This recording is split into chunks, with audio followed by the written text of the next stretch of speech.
Hausa Fulani ya ku al'ummar Najeriya musamman Hausawa da Fulani mu haɗe mu ture mu zama tsintsiya maɗaurin mu ɗaya.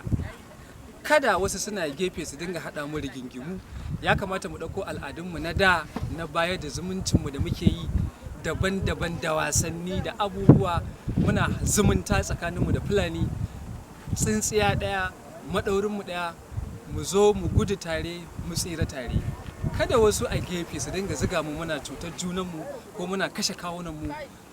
Wannan waka ta Hausa Fulani tana kira ga al'ummar Najeriya wacce Dauda Adamu Abdullahi Kahutu rarara ya yi don Hausawa da Fulani su haɗe, su ture, su zama tsintsiya maɗaurinsu ɗaya, su kasance masu bawa junansu gudunmawa a koda wani lokaci. Fulɓe e haaɓe ɓerɗinɗo leydi Nigeria kawta en jooɗe en jam ta en kendidire. To on gokku woɓɓe ɓe dama ɓe gara ɓe wonni en leydi en e haaɓe nder ɗuman ɗo amin gaba go'o ga Allah. Go'ol gimol ngol fulɓe e haaɓe, go'ol gimol ngol Dauda Kahutu rarara ɗum nadde mi hawi hoore amin gaba go'o, wuriɗo go'o, kama baba go'o, inna go'o, leddi go'o, ga Allah jawɗe jam.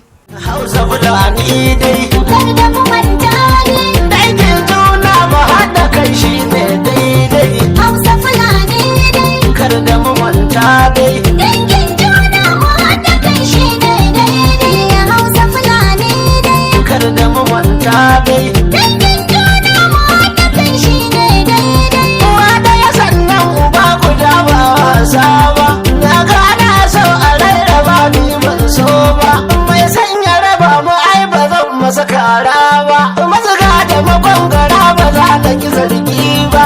To ku sani rakumi ba zai shiga tulu ba, shi kuma ga wanda ba za ya ki saba ba, kana zanganiya ba za ta ki rumbu ba. Ku shaida ga 'yan uwan jinin araba daidai. Dangin juna mu haɗa kai shi daidai. Wai ban tabbata dan tafiya ne shi, turare ko an haɗe shi ba shi wurin kamshi, ana neman rariya a tankaɗe mai laushi. Ta muna zaune da 'yan uwanmu su ko suna haushi, ta haɗin